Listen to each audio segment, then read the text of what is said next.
Coucou les petits rêveurs! Aujourd'hui, je vais vous raconter une belle histoire. Vous êtes prêts? Dina et Nada, la clé de la porte magique. Il était une fois deux fillettes dont le cœur était fait de lumière et de curiosité. Une nuit, la lune brillait d'un éclat étrange.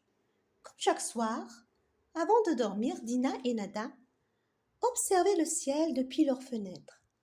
Soudain, tac, tac, tac, des petites pierres frappaient la vitre.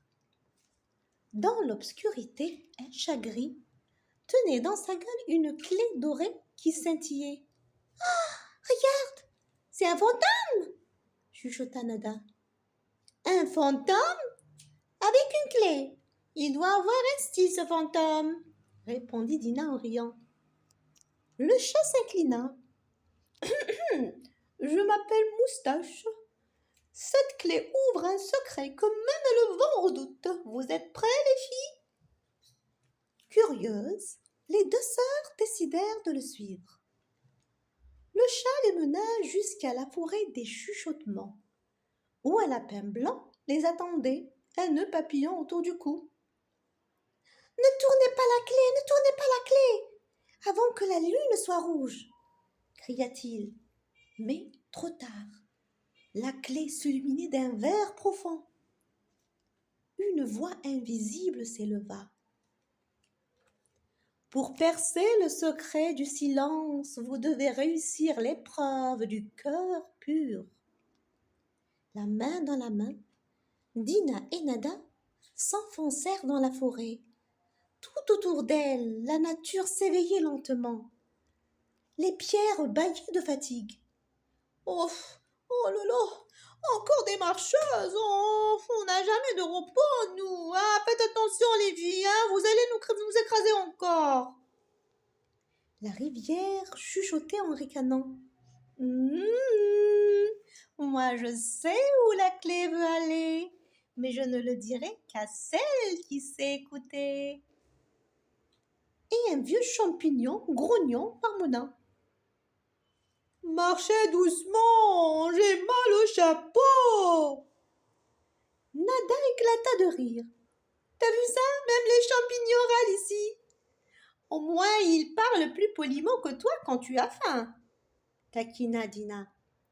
Le rire résonna jusqu'à ce qu'elle découvre trois portes suspendues dans la brume. Une en or éclatante, une autre en cristal fragile et la troisième en bois simple et même tordu. Nada toucha celle en or, fascinée. La porte se transforma en miroir et son reflet paraissait triste. La voix dit « Ceux qui veulent briller oublient d'écouter », murmura la voix. Dina, silencieuse, posa la main sur la porte en bois. Elle s'illumina doucement. Celui qui choisit la simplicité trouve la vérité. Derrière la porte, tout était silencieux. Les fleurs pendaient, les oiseaux restaient muets. Tout avait l'air triste, réuni autour d'un chêne blanc. Dina s'agenouilla devant une fleur fanée et lui donna la dernière goutte d'eau de sa gourde. Nada, ému, prit le ruban de ses cheveux pour soigner un oiseau blessé. Alors le vieux chêne parla d'une voix lente. « Notre monde s'éteint, car les cœurs ont oublié l'empathie. Mais vous, petite fille, avez fait revenir notre forêt. » Le vent s'éleva, chaud et doux. Ouh. Un livre vivant posé au sol s'ouvrit et dit « Vous avez compris, l'empathie est la clé qui réveille la magie, la vraie magie. » La clé dorée se transforma en feuille verte et la forêt tout entière se mit à chanter.